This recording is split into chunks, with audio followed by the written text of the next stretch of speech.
I have a subscription-based boat rental. Yes. Yeah, boat membership. Yes, I do. Currently doing 2 million top line. I'd like to pass the 10 million mark. What's stopping me is decision. I came here to this workshop because I've been doing this 13 years. I put in my 10,000 hours, not making enough money. So I came to learn how to scale.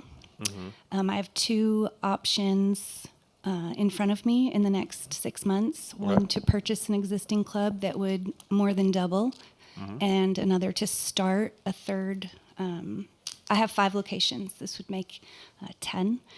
And you're doing like 2-ish with 500,000 in profit, right? Yes, 600. Okay.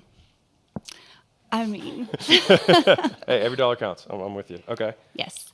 And in a session that I had this morning or this afternoon, in asking questions about how to scale, Ed told me I should not scale, I should sell. So, is it because you don't like it? Yeah, that's what he said. I'm just reading here. Yeah.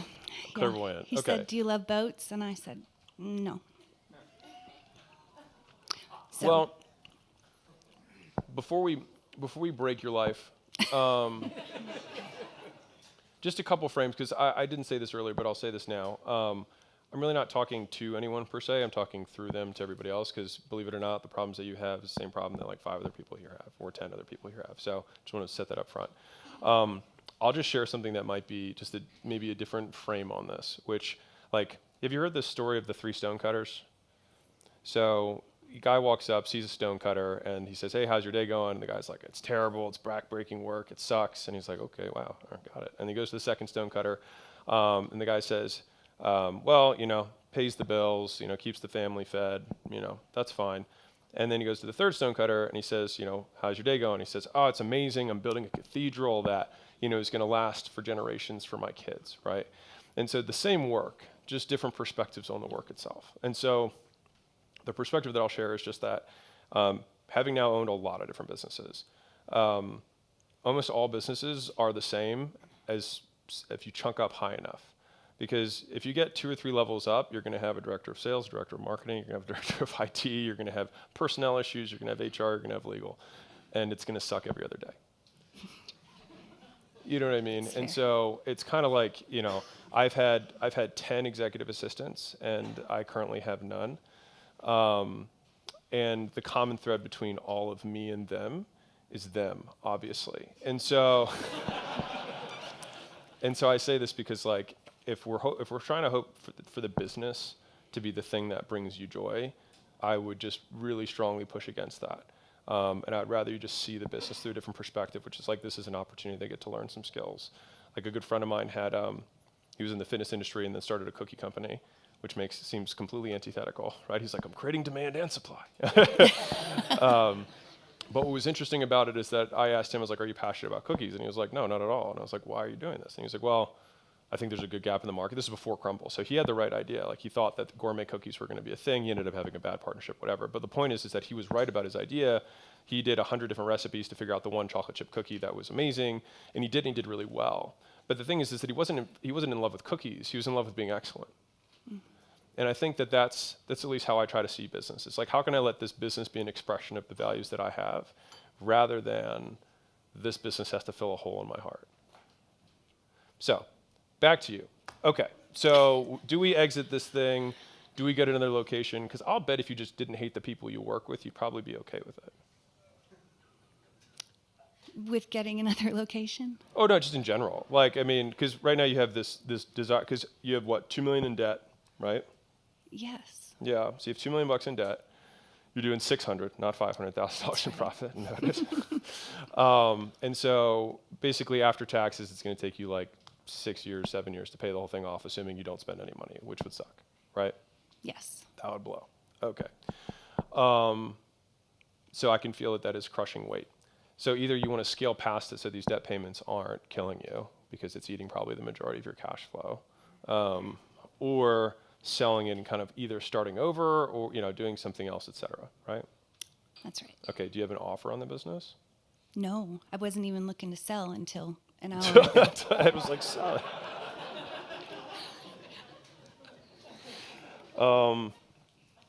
So you have 25% margin, so it's not bad. Or no, less than that, because you're a little higher than 2 million in revenue, right? 2.7, is that what it is?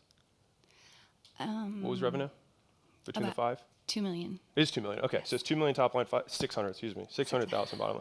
So I mean, you're running 30% margins. The only issue is you made a bad decision like 4 years ago, or however many years ago you took the debt out. Yes, because it's pretty capital intensive to have 50 boats. Yeah. So how's cash flow for the business? Good. I mean, COVID was great. We sold like crazy and fortunately put a lot away. So I don't have a cash constraint. That's great. Okay. So, outside of like, let's sell this thing, you still want to grow it, right? I want to grow business. This just happens to be the vehicle. I don't think this is a bad business. I mean, a boat membership where you have fundamentally you have very high margins on each incremental membership, correct? Yes, yes. So you're kind of at this point where like you've covered all your costs, and so each additional membership makes you a lot more money, right? Disproportionately drops the bottom line is my point. Yes. Okay. So what stops you from selling 10 times the memberships?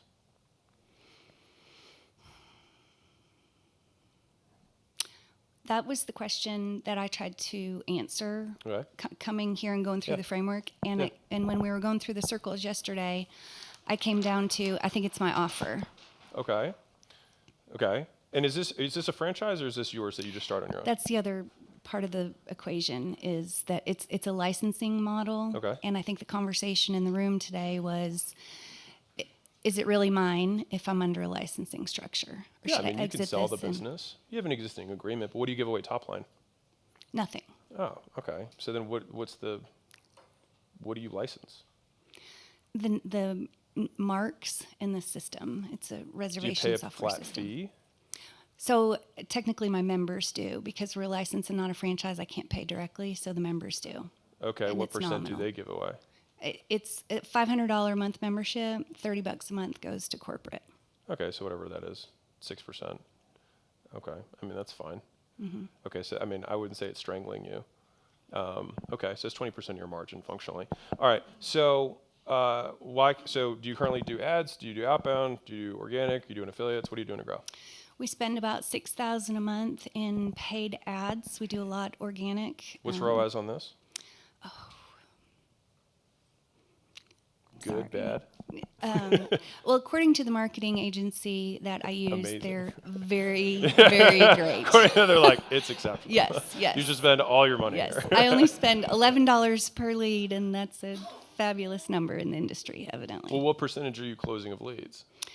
The industry standard is 6%. When I was doing it myself, I'm going to pause here just for everybody. 0 fucks about industry standard. Okay. We're And at I'll 4%. tell you why. Average American, overweight, in debt, divorced 7 times over. Why would I care about the average industry person? They all suck. They don't make money. Fuck them. So anyway, sorry. Go back to you. We're at 4% lead to close. Okay, 4% lead. So 25 times lead cost. So at 266 is cost of acquisition right now, not including sales commissions. That's what the number is. So like, Thank you. Yeah, you're good. So if that's what it costs you to get a customer, what's the membership? Is $500 a month? It's a $5,000 initiation fee, and then $500 a month. We sell 5-year contracts. I love this. Why are we getting out of this business? Cost you call it $300, $400 with commissions, whatever, to get the sale, to get a $5,000 up front, and then $500 a month or. Mm-hmm. Yeah, that sounds chill. So that's why I was thinking I'd do more of it. Yeah, do more sounds great. I love this for us. I love this. Yeah. Okay. So why don't we spend more on ads?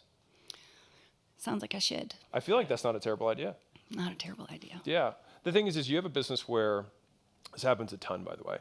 Like you get, and this is actually really interesting because that's, in my opinion, is purely psychology, but you have a certain amount of cost that you have that's fixed cost in the business, and then you spend enough marketing to get above the fixed cost and then make some profit, and then you like exhale. You're like, oh, thank God I'm not losing money. But it's like you're willing to work so hard to make everyone else money. Your landlord, the licensor, the employees, like you're paying all their mortgages, but then like you're just forgetting to like pay you. And so it's like, let's go ham on that side. Like when it gets easy is when you go hard. So so you do this. What else do you do? You said you're good at organic stuff? Yeah, we are. And a third of our new members come from our existing referrals or existing members. Okay, cool. Do you have a really structured referral system or just people talk to people? Yes and yes. Okay, Yes, cool. we have Because we have a whole bunch of badass stuff for referral stuff. But that's one thing that can probably get juiced beyond the scope of right now. But that's a big one. And then ad stuff, honestly, if we could just take a look at it, it's like we could probably figure this out in 5 seconds of what needs to. The thing is what's your close rate on people who come in? So 4% lead to close, and then 33%. Okay, you're fine. Yeah, like your stuff's not fucked more. up. Okay. We just need to get the referral system in place. We need to spend more on ads. We can make sure attribution's right. If we needed to tweak, like if you were like, I'm closing 10%, then it's either a sales motion issue or it's an offer issue. Now, if the lead costs are too high, but you said they weren't, if the lead costs were too high, I would look at offer as well, but that might not be the issue right now. And so I think probably more and better creative that we do on the ad side. And I'm sure, are you doing Google AdWords? Is that your primary? Yes. Yeah. More and better creative, probably better targeting in terms of what keywords we'll be bidding on. And there's probably a handful of like really easy CRO stuff, so conversion rate optimization that we can do on the actual funnel itself.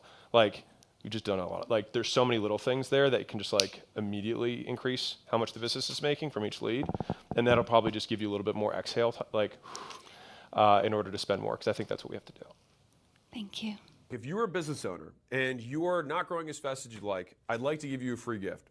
So my team and I put together the $100 million scaling roadmap, which is basically 200 hours of us looking over all the portfolio companies we've had and what stages of growth they went through, and more importantly, where they got stuck and how they got past it.